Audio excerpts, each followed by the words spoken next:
Back once again. Carol is back to join us once again.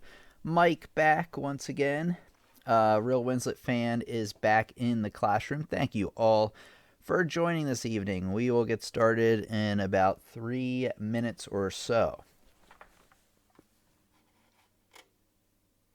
Just going to say hi to some other people while we get started. Okay, Mike says not feeling 100%. But hope to be here for the entire class. Well, that's quite all right, Mike. I appreciate you coming out. And if you can't make it for the whole thing, you can at least catch the recording later on.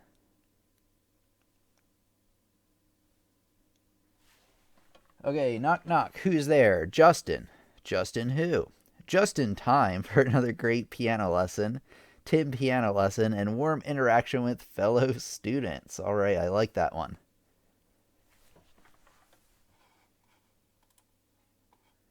How is everybody doing this evening? I am doing pretty well, very busy working on the channel. Remember, we will meet again on Sunday, the same time, 8 p.m. Eastern Standard Time. And then next week, we have off, so keep that in mind. And then we'll return the following week. Laura says, melodic greetings to everyone as well as we look forward to another superb lesson on modal harmony. Well, that's the wrong class. That's not what we're doing, at least not this evening. That's next class. Tanny. Hello, Tanny. Welcome out. I saw your comment from earlier, your question. I will make sure we get to that today. You got Andre back. Welcome. Nikki Hoffman is here. Hi from Lady Lake, Florida. Welcome out, Nikki. Happy to have you as part of the classroom. And as if it's your first time out, or you are a new or returning student, feel free to say hello. Or if you just want to sit back, relax, and learn, that is a-okay with me also. All right, let me just get a couple of things ready. I'll start the Facebook stream at the same time, or, right as we're about to begin here. Just want to say hello to everybody in the class first.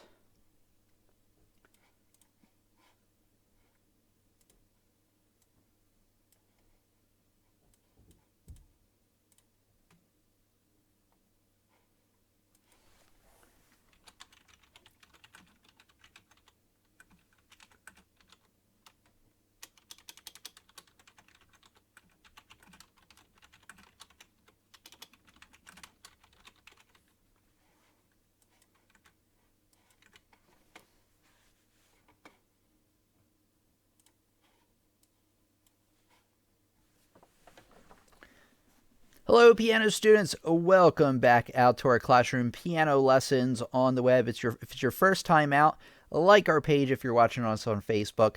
Subscribe if you're watching on YouTube, because we have new live lessons coming out every Friday, every Sunday at 8 p.m. Eastern Standard Time. And some lessons peppered out in between, so you don't want to miss a beat.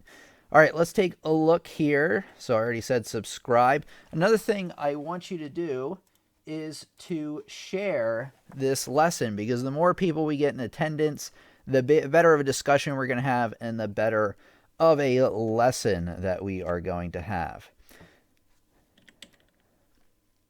Okay, today's topic is about the problems, or actually advice for adult piano students. And first we're going to talk about the 3 problems that I most commonly see that adult students face. And the first one is time management.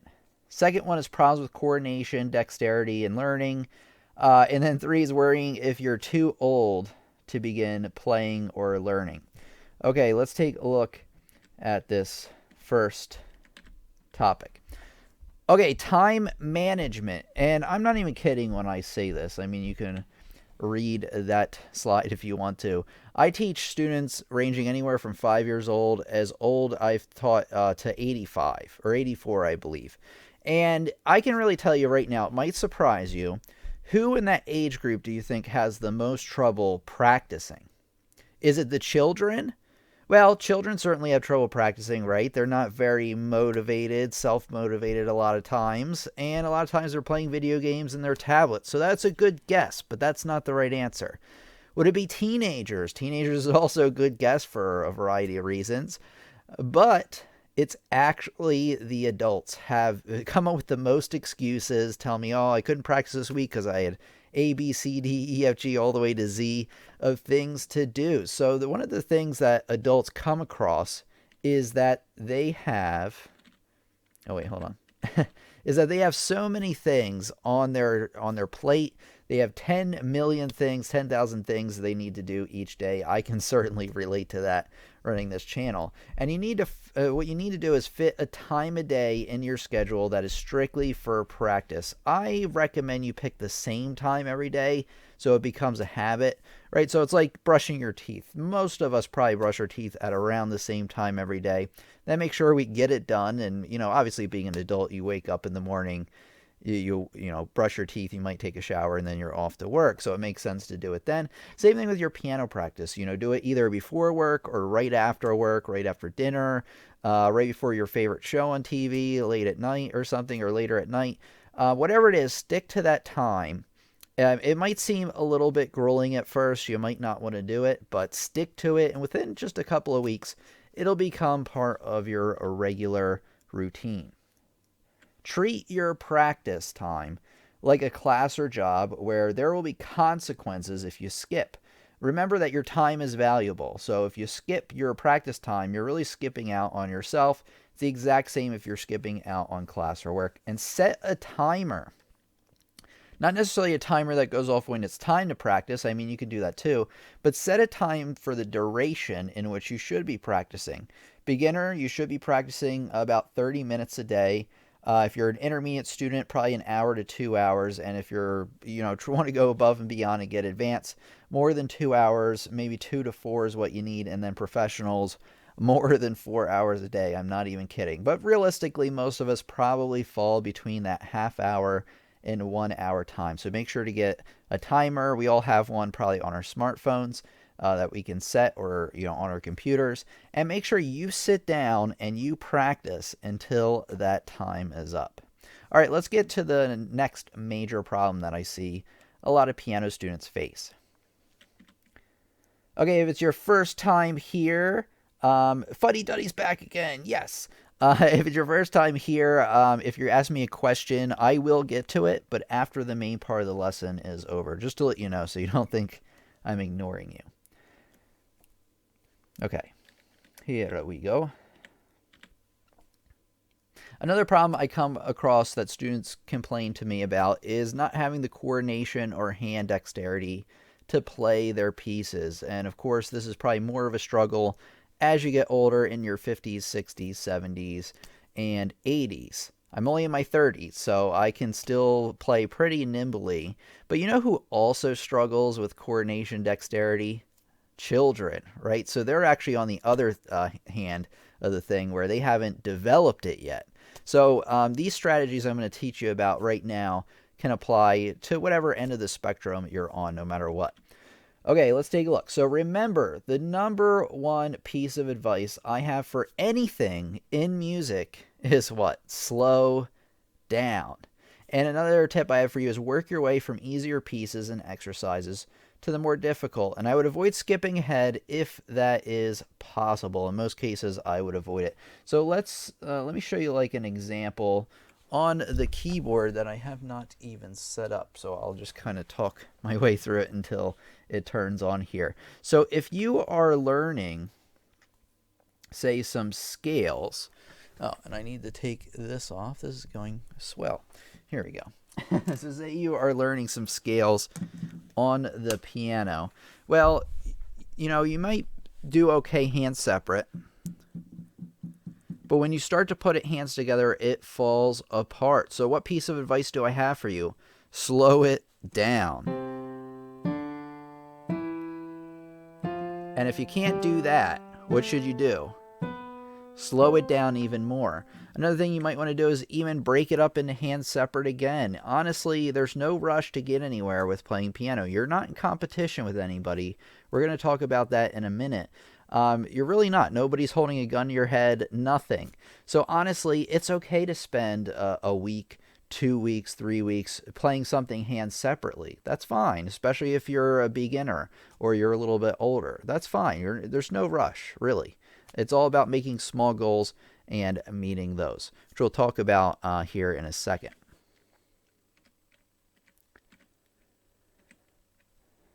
Okay, the next one is worrying about being too old to play. And believe it or not, the youngest student I've ever heard, and it was a comment on this channel, was from a 13-year-old who said, I'm 13 now. I never learned when I was a kid. Most, kids start anywhere between 6 or 5 and, I don't know, like 12 or something like that. They're like, oh, I'm 13.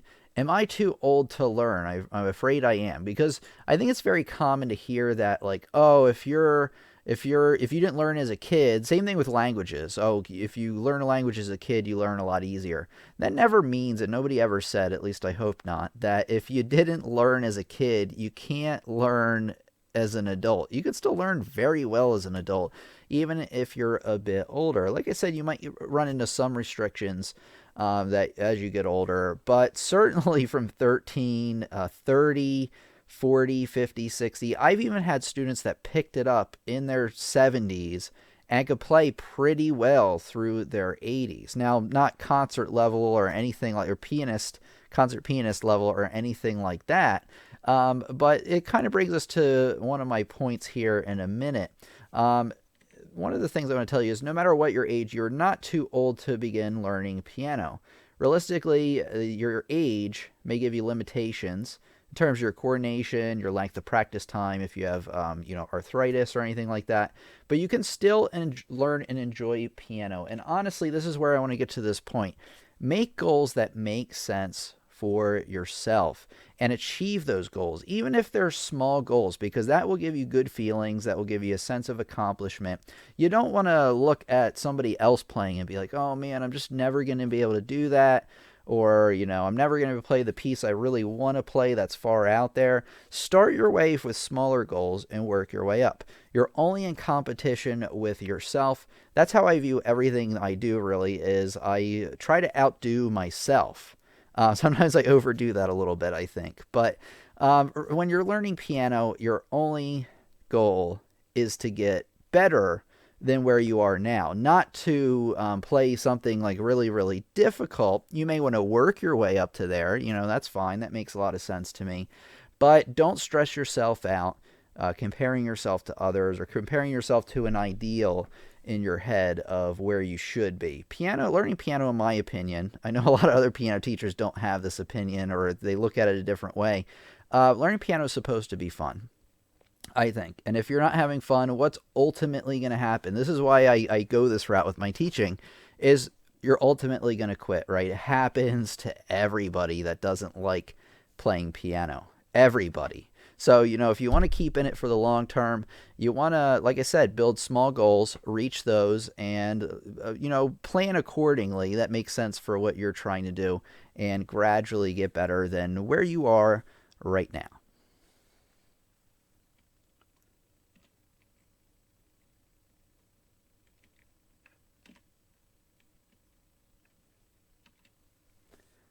Okay, now I'm going to address some questions that I asked you, the students, through Facebook and through the channel here on YouTube. So let's take a look at some of those. Okay, the first question we have is from Adria, who asks, is it okay for students to jump ahead in their lesson book, or should they start from the very beginning and work their way up through the lesson book, no matter how easy it is? And the answer is, I actually recommend you go through the entire thing. Say you took piano lessons. I think this may be your case, Adria, or somebody else in our Facebook group. You took lessons a long time ago, and you start taking lessons again. So you're like, well, do I really have to start all the way at the beginning? And I actually recommend you do. It might not be the most exciting thing in the world for you to do that, but believe it or not, you will actually learn about things you've never seen before, because no teacher is perfect and every teacher kind of values practicing different things. So as you go through your lesson books or through my courses or over here on YouTube, you may notice some things that you never really picked up on before. and it's also a great review. So something that you might have only kind of understood in the past, or you understood it and kind of forgot about it, you can relearn that as well. I've actually looked through beginner piano books, and it's not something like I'll see that's brand new to me, but it'll be explained in a different way that I never considered, and I'll be like, wow, that's really smart. I'm going to start using that in my teaching. So even me looking through some basic books every once in a while isn't such a bad thing. So I recommend you go from the beginning and work your way through. And the great thing about it, the good part about it, is that you'll be able to work through it faster than you were the first time, since learning music's kind of like riding a bike. Not really, but in the same sense that once you learn, you can pick it up again a bit faster. Okay, the question from Carol, who I think is in attendance right now. Carol wants to know how to choose music pieces that are appropriate for the level that we are on, but will also challenge us in learning more. What a great question. Now, this is something I'll probably have to make a full lesson on later on, but I can kind of give you some advice on it right now. So what you want to do is you want to kind of take an inventory, either in your mind or write it down on paper, of things that you know, music theory-wise, in terms of things you've played before. So if you know scales, write scales on your list. And the thing is that when you're looking through new pieces of music, if you see a scale in there and you know what it is, then you know that you can probably play at least that piece or section of the music. So what I'm trying to get to is that look for music where it doesn't have everything, like you don't want to find a piece of music where everything is something you've never seen before. You're like, what is that? And what is this? And how do I even do that? And what is this? You want to look for a piece of music that might only have like one or two things in it that you've never played before, like a turn or something like that. Or staccatos with legatos or something like that. But don't like really reach for the stars far above where you are currently. Another tip that's kind of common sense to me is look at the pieces you're currently playing.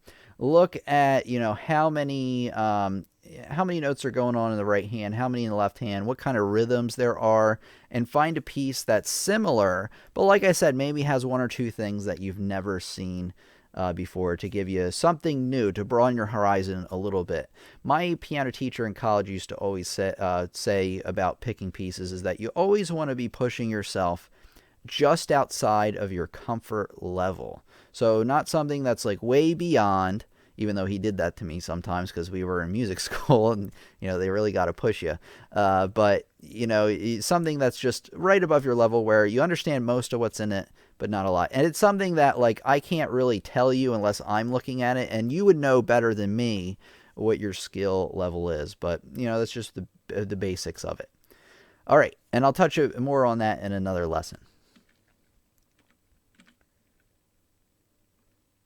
Okay, another question from Mike.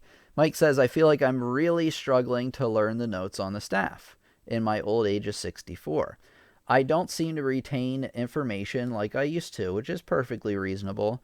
Is there anything you know of that might help improve my skill? I do know I need more practice, but life gets complicated, which is what we were talking about earlier, right? You have so many things going on even at 64 that it's like, oh, how do I fit it in? Or if I can fit it in, how do I get more time? Well, let's push practice time aside for a minute, even though that is important. You want to, what I would do, and what I find with a lot of students is when I teach them how to read music or anything, their sharps or flats, whatever, but just say reading music, and I teach them the treble clef notes, for an example, and they pick it up in like 5 minutes. It's just some whiz kid or somebody that just really gets reading music, or maybe they did it in school before. So we do the treble clef lines of spaces. They get it perfect. We do the bass clef lines of spaces right after. They get it perfect.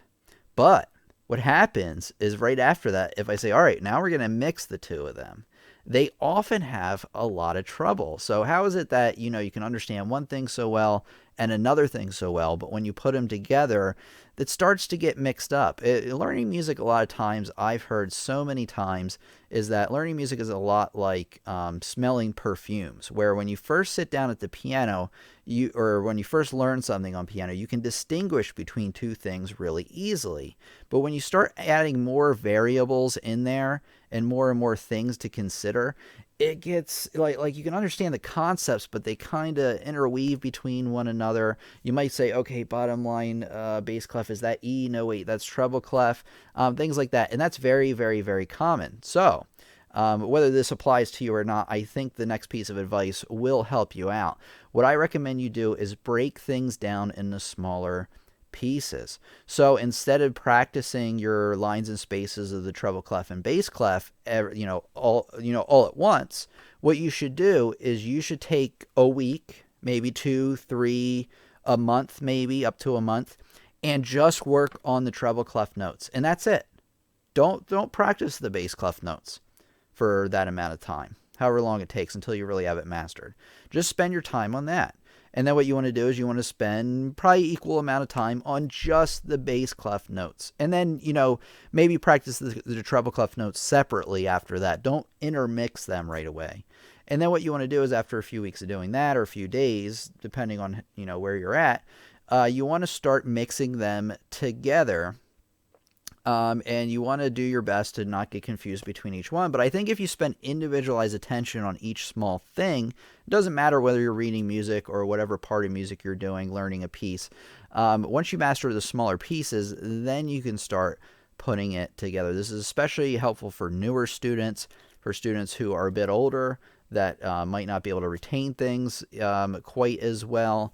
And people my age, honestly, there are times when I'm playing a piece of music and I get things separated perfect, but when I start to put them together, my brain just gets confused. It especially happens if I'm tired or I'm just having a bad day or something like that. So if I kind of break those things out and just spend time on those individual things, bring them together, and then it works out a bit easier.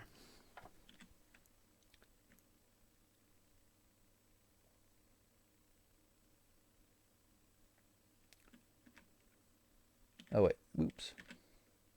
Okay. We have 2 more questions from some YouTube audience members. The first is from Matt Cub. It says, is it possible to have a really good level when you begin piano as a teenager, around 18 years old? The answer is absolutely. This goes to what I was talking about earlier. Whether you're 13, 18, 30, 40, 50, you can learn piano. The answer is absolutely. And actually at 18, you have a tremendous opportunity to get really, really good at piano. Honestly, if you practice every day for an hour, spend your time on the right things, take some courses, maybe get in contact with a private lesson teacher if that's possible for you, then that will help you out tremendously. And within, I would say by the time you're 20, even by the time you're 20, in 2 years, you can make pretty good progress. But honestly, by the time you're in your 25, 30 range, that might seem like a long time to you. It did when I was 18 anyway. But that time's going to happen in a flash. So if you stick with it, by the time you're 25, you're really going to be able to impress, especially if you get access to the resources I mentioned a minute ago. Okay. Let's see. Tanny says, what is the number one piece or of advice you have for people who start learning piano as an adult? And what are the biggest mistakes you see adults making that they should be cognizant of? Okay, so I answered this a little bit earlier, but I'm just going to kind of interweave that discussion into now. So the biggest piece of advice, what do you think it is? I mean, it's the most obvious one, is to slow down. This mistake is made by children, adults, elderly, people who are in between, myself even still. Playing too fast will destroy your progress, and I am not even kidding you. The other things are things we've already talked about today, such as time management. I think that's the biggest thing that probably adults struggle with, is time management, because, like I said, the students I have that are the worst at that are the adults, just because they have so many things going on, and children are their own a lot of times. Things that you should be cognizant of is just your time management and not playing too fast. All right. Hello, everybody that is just joining us. So it's your first time out and you're wondering why I'm not answering your question. I'm going to answer them in a minute. So I'm not ignoring you. I will get to that in a second. I just want to finish the main part of the lesson. We're getting pretty close, and then I'll take questions and we'll have a discussion about it. Okay. Man, I keep doing that today. Okay, if you want to get more advice on practicing, I have just completed my ebook, The Guide to Piano Practice, Your Road to Success. And with my free, you can get my free ebook, which you can find at the link in the description. And on Facebook later on, I'll post it in the comments. But make sure you check out my ebook and take a look. It's totally free. Okay. All right. We'll get there in a minute. Okay, great. All right. So, yeah, now we'll take questions. I think now is a good time for this and comments. Okay, I'm just going to work my way up from the bottom up to the top. Mike, thank you so much for your super chat. I really appreciate it. If you liked our lesson tonight and I answered one of your questions, or I mean, if you want to, leave me a super chat. It really helps support the channel, and, you know, I really appreciate it. So Mike says, thanks, Tim. Your answer makes sense to me, and I will try breaking things down into smaller and more obtainable goals. I need to quit being so hard on myself. Yeah, you mentioned that in the Facebook group. That is true. And I did mean to mention that, but I kind of forgot that, yeah, don't be so hard on yourself and set realistic goals for yourself. One thing I'm going to do is I'm going to give you, everybody, a link in the chat right now to the ebook, even though it is in the description, but hopefully this will work. Okay. Just give me a segundo, because I dropped my lens cap, which is perfect. Okay.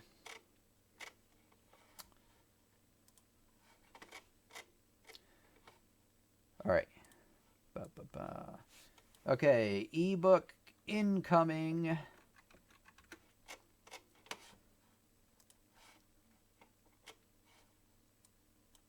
Here we go. Okay. Piano practice ebook. There we go. All right, so hopefully that link works out. If it doesn't work out, check the link in the description, and hopefully it will work there, because sometimes the links don't even work for me in the chat. Okay, we got Sayesh says, as a sight reading beginner, what should I concentrate on, rhythm or note perfection? Rhythm, or no, not rhythm first.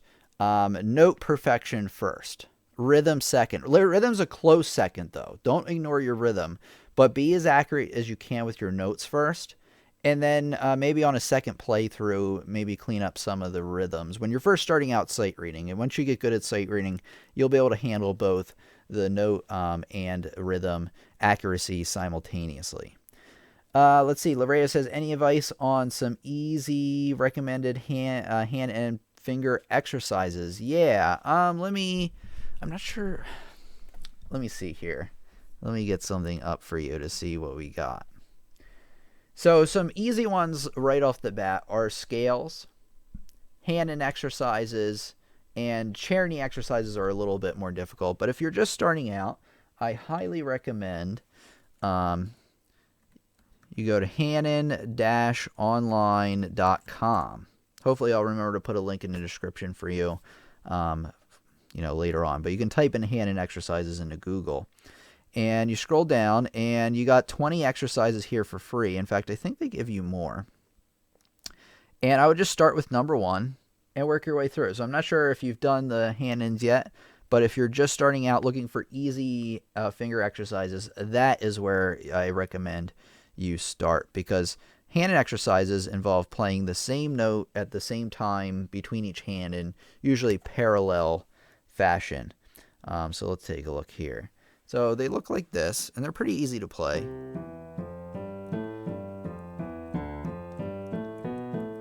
And they involve like very simple, finger stretches and things like that. Okay, let's see. Other than that, I would learn your scales. Start out with some easy ones like C major, G major, D major, and go from there. I'm trying to think of a specific lesson I have to help you out with that, but I'm kind of blanking on it. So check out, just check around the channel, because actually if you check around the channel, especially one thing I want to show you, let me bring it up here. One thing I want to show you on the channel Hey, Julio's back once again. So if you go to our wonderful channel, Piano Lessons on the Web, which I spelled wrong, but it'll still get it right because of the wonders of Google or YouTube, whatever we're on right now. Scroll down. Wow, we have 48 people right here right now. Thank you so much, everybody who shared our lesson tonight. And share if you haven't already. Let's take a look at what we have. So scroll down below. Look through this playlist, playing piano with both hands. I do mention a lot of exercises throughout that playlist. That's one thing I recommend. And that's about it. I would start there. I'll have to make a lesson in the near future about piano fingering and exercises you can do. All right, I'm going to work my way up, and then I'll answer your second question, Saish.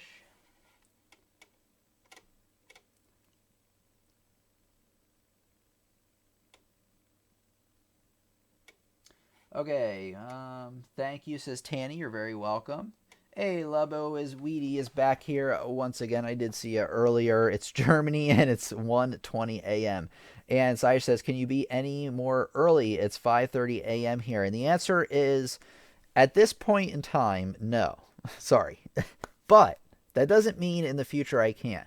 I'm playing around, and if you've been following me a long time, you're probably like, okay, you said this before. I'm playing around with an idea of doing an earlier live stream at some point. The problem I'm having right now is I need time to be able to do it and do it well. I don't want to just slap something together that nobody wants to see. So it would be like earlier in the day, which should be later at night for you, I believe. So the answer is no for right now, but very possibly in the future. Real One's a Fan says, how do I retain my entire repertoire? That's a good question. I wish I knew. I'm just kidding. I'll answer this. I find if I don't practice something for a week, it starts fading real fast. It's very normal. Have I just answered my own question? Yeah, I guess practice it more than a week. So or once a week. What I would do is for your repertoire, depending on how big your repertoire is, if your repertoire is say 10, 20 pieces or more, you're not going to be able to retain the entire repertoire, because what's going to happen is even if you practice your repertoire every day, to practice through that many pieces, it's going to take you an hour or two. You know, even from like 5 to 10 pieces is going to start taking an exorbitant amount of time. So what you want to do is I would kind of cycle through them. Maybe one day play 3 of your repertoire, another day play another 3. It also depends on how long these pieces are. If they're sonatas and things we're talking about, you might only get through 1. But the only thing I have to tell you is that get through 1 or 2 or 3. Each practice session you have is a warm-up.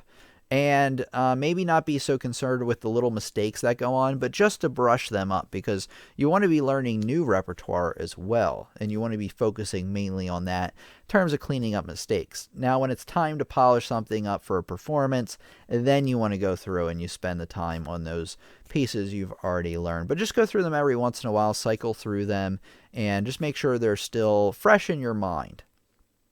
You'd be surprised, even if you don't practice a piece for a month, you can still pick it up a lot faster. You may have lost some of what you had, but within a few days, it should pick back up. But so the answer is you're never going to have 100% retention on your repertoire.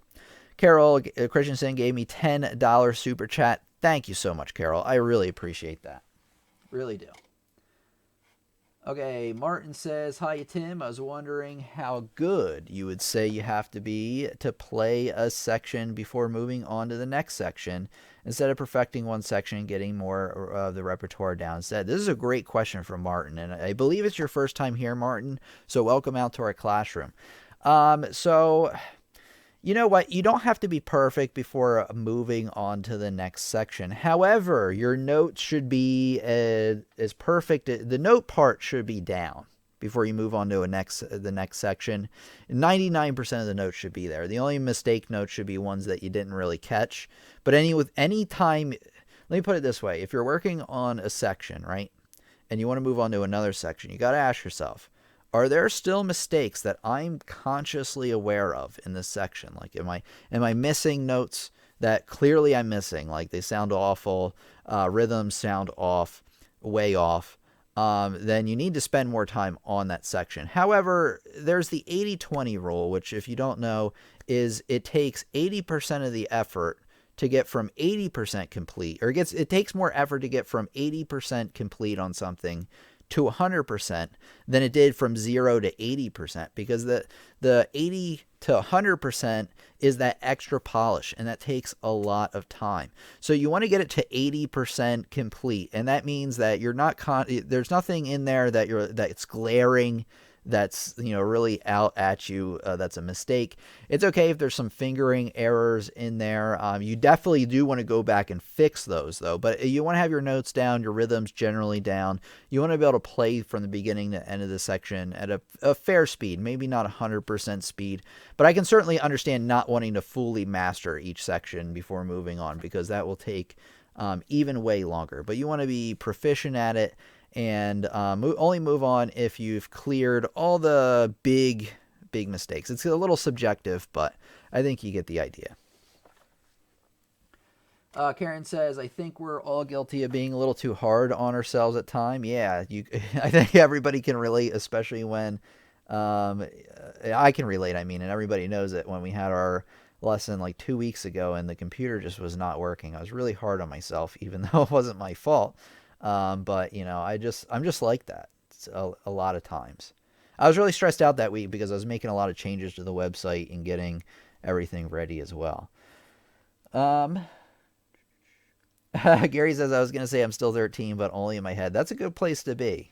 So long as the 13 part is like the good, happy part, and like thirst for life part, and not the let's make stupid decisions and blow up fireworks outside part, which is what I was doing at 13.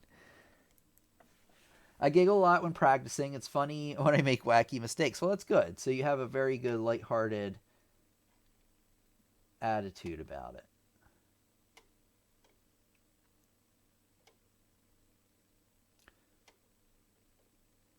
Okay, I think we got... Lobo Weedy says, I'm the youngest one here. I believe you are correct. Mike says, thanks. Oh, wait. I already answered that one. So we're a bit further down here. Thank you very much, Angie, for the $5 super chat. Really appreciate that. Really appreciate you. And welcome out to our classroom. You're welcome back anytime. For anybody who's wondering, we meet again on Sunday, 8 p.m. Eastern Standard Time. We're not ending yet. I'm just telling you that. Okay. You say, arg, I swear a lot. Let's see. Can major thirds also be called diminished fourths? It depends. Generally, no.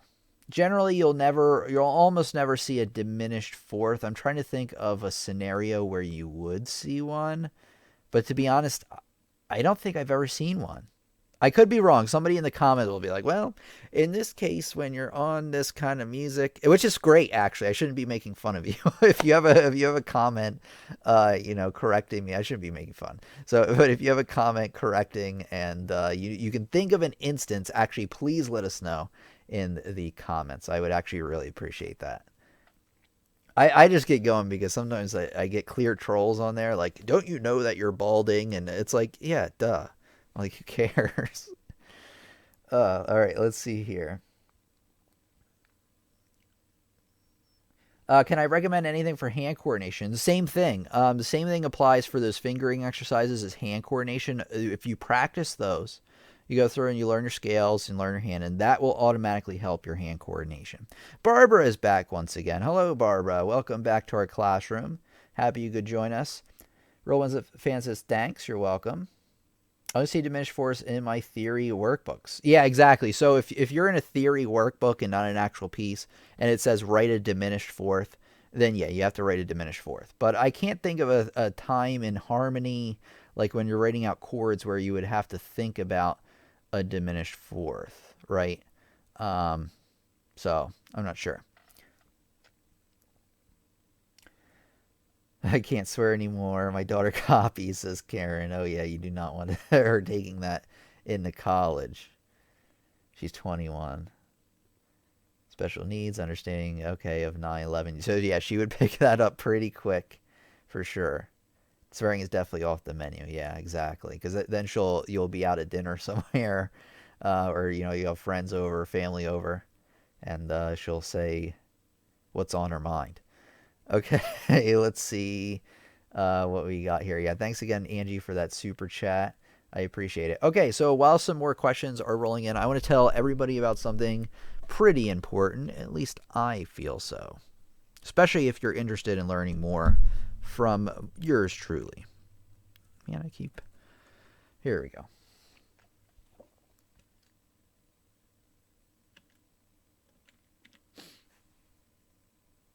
Okay, students, I really want to let you know about this right now going on until April 2nd. I have a sale going on my website, pianolessonsontheweb.com. Now, what is this all about? Well, over on my website, I have over 20 courses that I've designed to help you learn a lot more about piano, music theory, improvisation, sight reading, ear training, anything else you need to become a well-rounded musician. So whether you're a beginner, intermediate, or advanced student, there's something over there for you to learn. Courses over there. The courses have instructional lessons like you've come to love from the channel, including printable sheet music examples, real songs to play, assignments, activities, and some other things to help you learn, not only just learn the topics, but practice, review, and master them as well. It can take you a lot further than what this YouTube channel can. So go over to pianolessonsontheweb.com. You can read what the courses are all about, and there's a sale going on all courses and all course packs right now until April 2nd. So it's a great time to learn more about piano and music. And if you have any questions, just email me, tim@lessonsontheweb.com, or here in the comments. I'd be more than happy to answer them for you.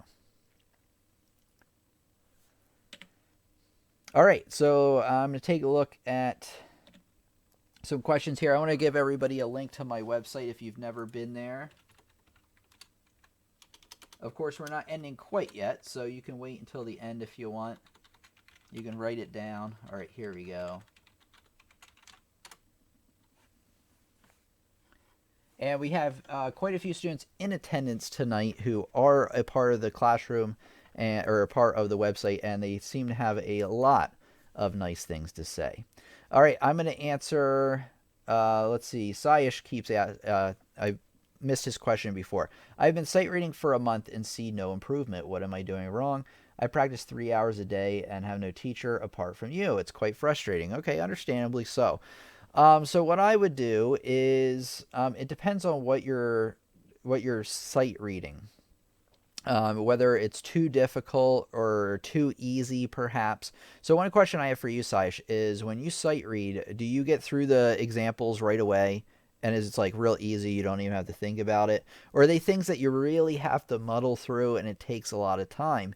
Because if it's too easy, then you're not really getting much out of it.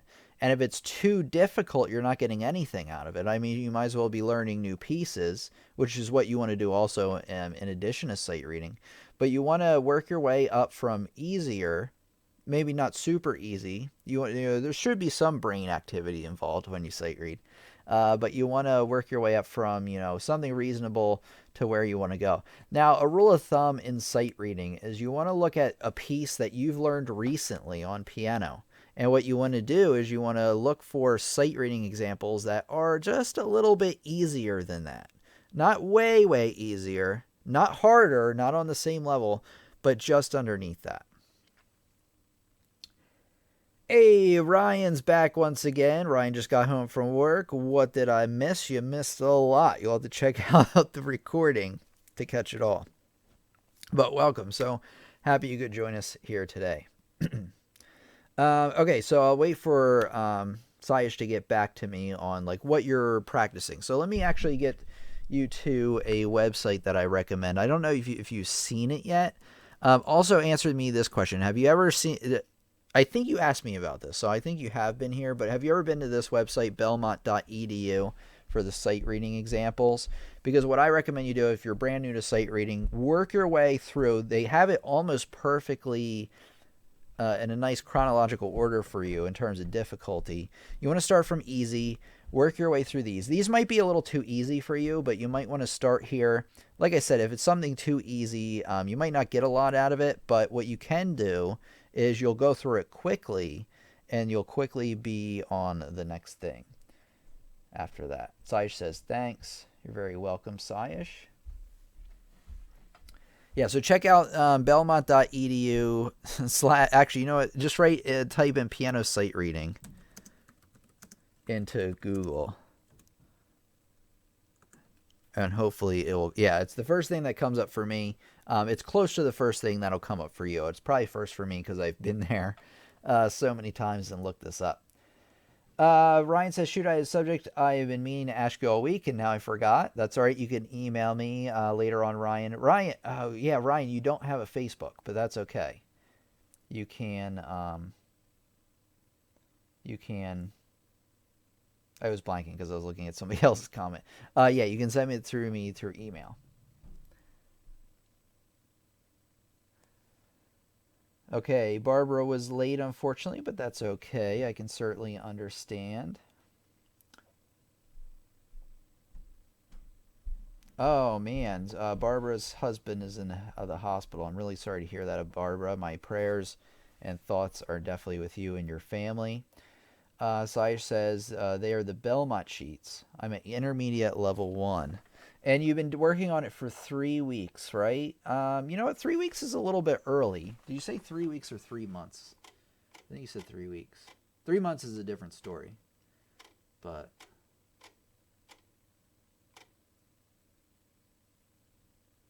okay, you've been sight reading for a month. Yeah, sight reading for a month really isn't that long, believe it or not.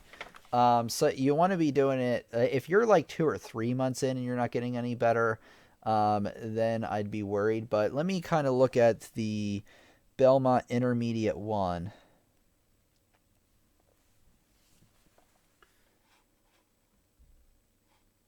Yeah, Intermediate 1. Okay. So these ones are still pretty easy. The intermediate ones, you still want to work your way through these because these start to introduce. Let me show everybody what I'm talking about. So you're like, what is he doing?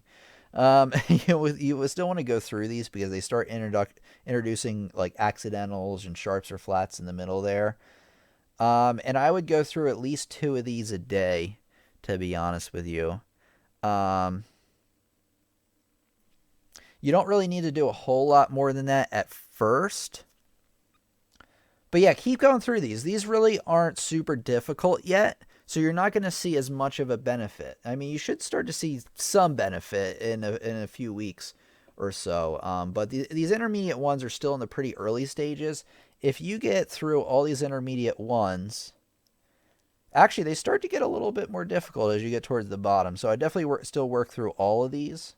And yeah, that's right. They have like a lot of examples in these. Yeah, keep at it. So keep at it. I know you attend the live streams and you're an active member on the channel. So if it's too early for you to attend one day and you have a question about it, just email me, or you can leave me a comment on one of the live stream recordings that I post. Just leave a comment with your question right after I post it or soon after I post it, and I'll make sure to get to it.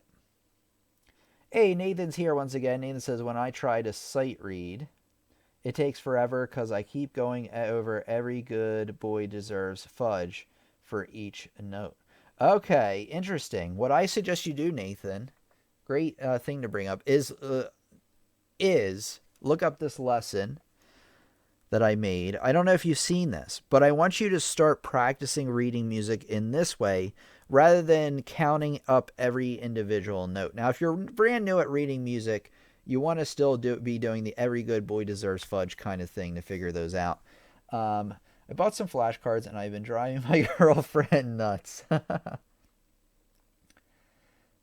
Okay, so keep practicing your flashcards and get as good as you can at those. One thing you're gonna want to move towards is you're gonna want to start moving towards reading notes in terms of intervals. So what you want to do is just type in how to read music faster. So the thing is, you might be in your earlier stages of a note reading. So when you're sight reading, it makes sense that you're going to be counting up how high each note is and so forth. But one thing you want to start looking for is you want to take a look at this lesson here called How to Read Music Faster with a Special Technique, which has a picture of me on it.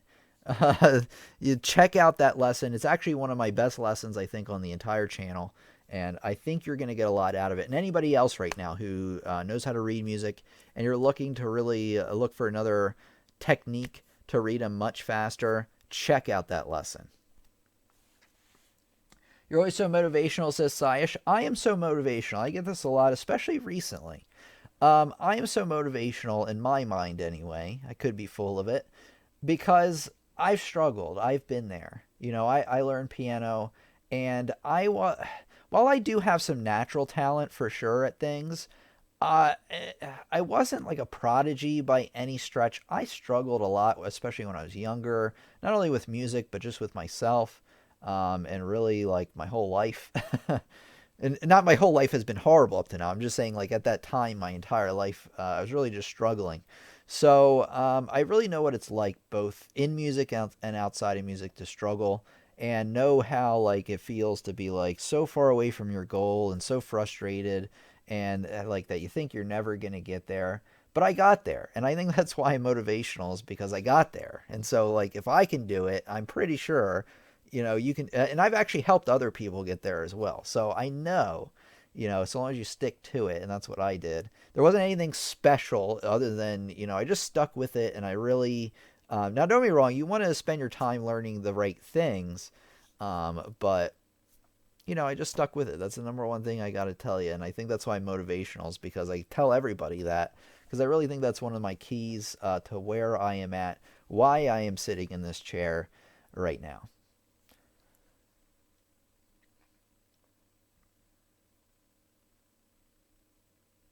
Okay, yeah, Gary has a good response to Nathan. Stop using EGBDF. You want to do that at first, but you want to learn each line in space and commit it to memory. Yeah, you want to start memorizing them if you can. Music Snap Game, okay. Oh, Ryan remembers what he what he wanted to ask. Okay, so let me know, Ryan, what you wanted to ask. Let me move up. Mal74 says, sorry, I missed your question. Should you try and play them out as you're reading? So are you talking about, sorry, I missed your question, by the way, Mal. I believe it's your first time here. And welcome out to our classroom. You said, should you try and play them out as you're reading? Do you mean like saying the note as you're playing? Maybe when you're first starting, if I'm understanding your question correctly. But not as you get better. Like right now, I don't say E D C F G A G. But maybe if I was just first starting out, that would help me out a little bit.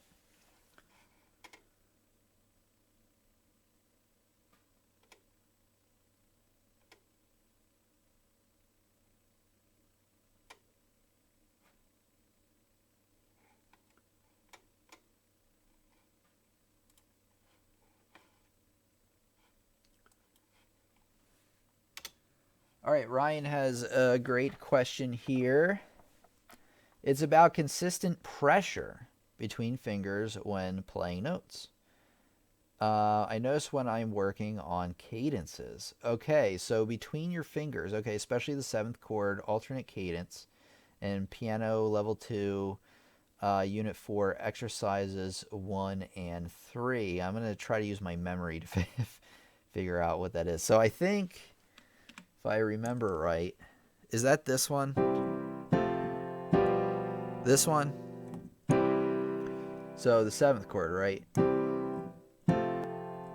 So you do the 1, 4, 7. So is it because your hand is stretched like this, where you have 2 notes up top? When I use fingers 4, 5, my thumb always hits the sharp flat under harder than the others. My thumb always hits. Now you're talking about your right hand or your left hand? When I use fingers 4 to 5, my thumb. Yep, so that's the one. All right. Hits the sharp flat harder than the others. So what I recommend you do, is going to sound kind of weird.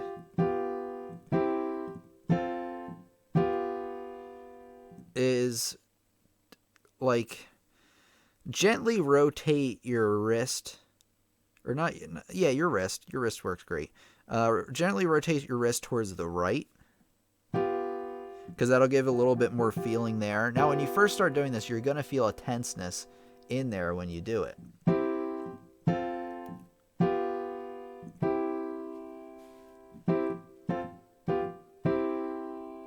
So that's what I recommend you do. If you're experiencing pain of any kind when doing this, then you should see a doctor. I get that question every once in a while in the comments. It'll be like, oh, I'm doing this, but I'm experiencing pain. And it's like, I mean, if you're just first starting out, maybe like some soreness in your muscles would be fine. But if you're experiencing any kind of real pain, please see a doctor. But with G and D with a sharp or flat. Okay. I see what you're saying. Okay, perfect. All right, so you're saying like when you do this one, the G, and you have that seventh right there where you have the sharp there, 2 there, you're hitting the F sharp really loud, right?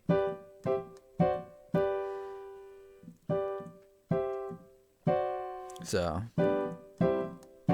and okay, you're hitting the F sharp way louder. And if you think about it, it kind of makes sense, right? Since the sharp notes are actually up higher than the white key notes.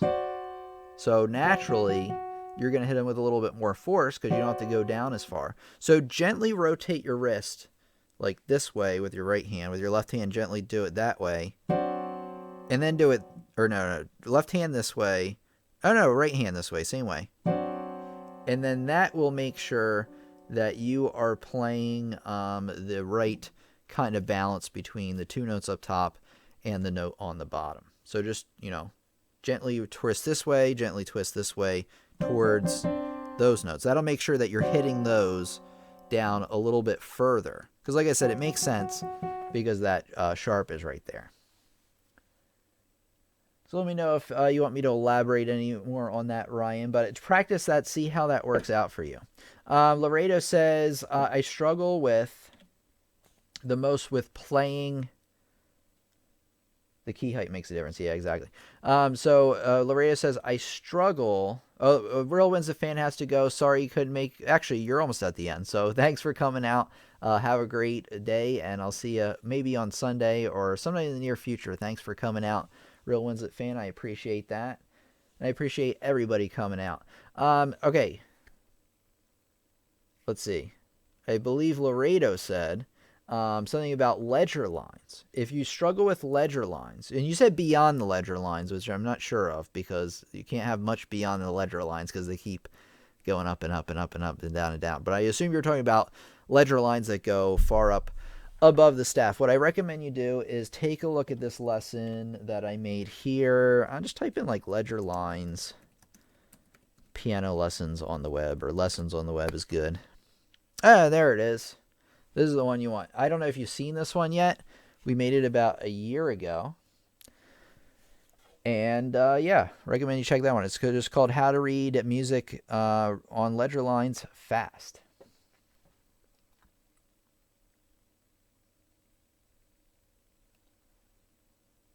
Thanks for the coffee, says Karen. You're very welcome, Ryan. Thanks for coming out, everybody. So I think that kind of does it. Let me think if there's anything else I wanted to kind of go over. Okay.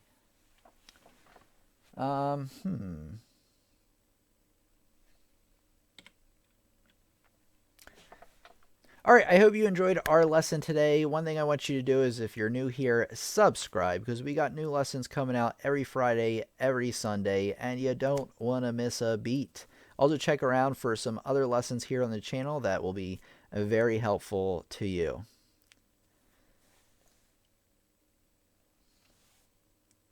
So this has been Tim from Piano Lessons on the Web, teaching you the skills to learn and master piano so you can share that gift with the world. All right, I want to do like a little outro for our, our main lesson part. I'm still here, so we're gonna wrap it up now since we usually go until the 9 o'clock, or at least the hour for me. I'm not sure what time it is for all of you. So we will be meeting again on Sunday for what I believe is the songwriting live stream. Now let me show you. If you go to our website, pianolessonsontheweb.com, and you go over to the community tab, this is a free part of the website. First of all, you can get email reminders 30 minutes before we go live, because YouTube and Facebook are really wonky at times of notifying people when we go live. So if you want an email, it's very reliable, at least so far. I haven't had anybody complain. If you want an email, go for that. And if you scroll down, you can see a calendar of when we're meeting and what we're talking about. So on Sunday, we're doing the songwriting class. We're going to be talking about picking chords for your song. It's going to be a new series here on the channel about writing your own music. I did a poll a week or two ago on the channel, and I found that people really wanted to know how to write their own song. So I'm going to do a series on it, and that's going to be the first lesson on that. Okay, the following Friday, I want to let you know this right now, the 30th, is that we are on break. The 30th and April 1st, which is actually perfect because that is Easter here. So I'm probably going to be busy anyway, but we're on a break those 2 days or that week. And then we're going to come back with the following Friday, April 6th, with all the chords you should know about the piano clearly explained. So I've done lessons on chords before, especially triads, major chords, minor chords, things like that. This is going to be all of them, at least as many of them as I can fit in this lesson. These are going to be majors, major triads, minor triads, diminished, augmented, major seventh chords, dominant seventh chords, minor seventh chords, half diminished, fully diminished, things like suspended chords, like that. A ton of other things. So it's going to be a compendium of sorts of the chords that I think you should absolutely know on the piano. At Tim Midday Saturday, says Gary. Okay. Thank you, Tim, says Nikki Hoffman. You're very welcome. This was a really good lesson, Tim. Your time and expertise are so appreciated. Thank you very much, Carol, for coming. Thank you, everybody else, for coming. We had a great lesson today. We're getting more people attending the live streams, which is amazing. It really, really keeps me going. I say this all the time, and if you're a regular attendee, you know what I'm about to say, is the reason that I am here right now isn't because of me. Not just because of me. I mean, I had a lot to do with it. But I would not be here right now if it wasn't for you and all of the students out there. If you didn't care about these lessons, if you didn't show up to the live streams, if you didn't comment, or if you're one of the people that just sits back and watches the videos, if nobody watched the videos, I would have stopped a long time ago. And I've all of you so much to thank for that. This is such a meaningful part of my life. It's really helped me out, especially through this last year where I had a lot of difficulties that kept coming up with family issues and things like that. And it really helped me through all of it, and it's really helped keeping me going. I'm so glad that I could make a living doing this. I'm still working on it, of course, but I'm so happy that I can be here with all of you, and I know that a lot of you are happy to be here with us also. So thank you so much all for coming out, being a part of something that I believe in, which is learning piano, mastering piano, and sharing that gift. Boom, learn, master, share piano, sharing that gift with the world. By the way, speaking of t-shirts, I didn't even speak of t-shirts, but speaking of pointing at t-shirts, if you want a Piano Lessons on the Web t-shirt or hoodie, check out the link in the description where you can get some merch down below. Thank you very much, Fuddy Duddy. Glad you could come out and join us once again. Glad talking to you through email this week. I believe, yeah, you're Jesse. The lessons are good and informative. Thank you. Joel is here. Hello, Joel. Joel Jose. Welcome out to our live stream, our classroom. I believe it's your first time here. You're welcome to come back anytime. Fortunately, you've caught us at the very tail end of everything. It's so awesome, though, to see that learning piano is your dream. And if you're new to learning piano, one thing I recommend you check out is, I'll link it to you here in the chat, so just give me a second.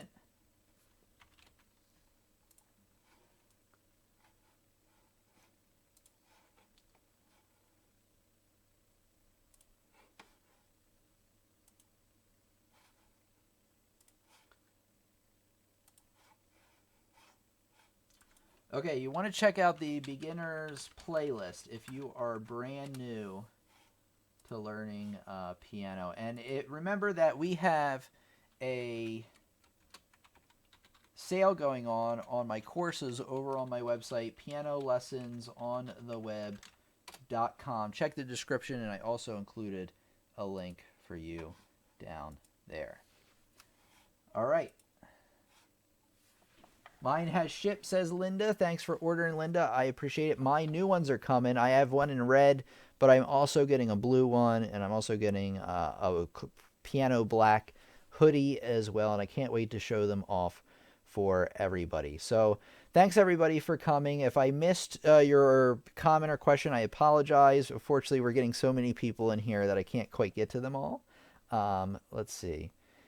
But, you know, I do my best, but I think we did a pretty good job today.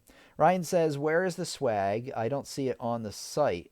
So check out, there's a link in the description. I don't know if I'm going to advertise it on the website. If I do, it'll have to be you know what would be a good place to put it? On the community page, right? Because that's probably where a lot of people that would be interested in it.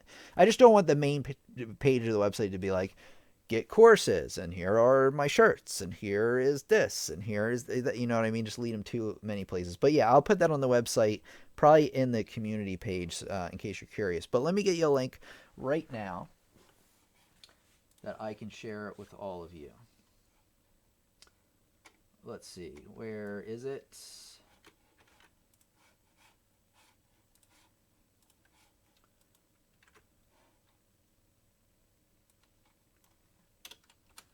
Okay, there's a link to our merch page over on teespring.com. Check it out. If the link doesn't work, I apologize. I can email it to you if you want, Ryan, if that doesn't work. All right, everybody. Thanks, everybody, for coming out. Thanks for supporting, buying the merch or getting courses or just attending here at the live stream, leaving comments, being a part of the community, or just sitting back, relaxing, and learning. Thank you all so much for attending tonight. I'm going to see you on Sunday. I'm going to have a great few days, and you are too. So I'll see you in just a few. At least I hope you're going to have a few good days. I know some of us are having problems right now, but you'll make it through. All right, everybody, have a great one, and I'll talk to you soon.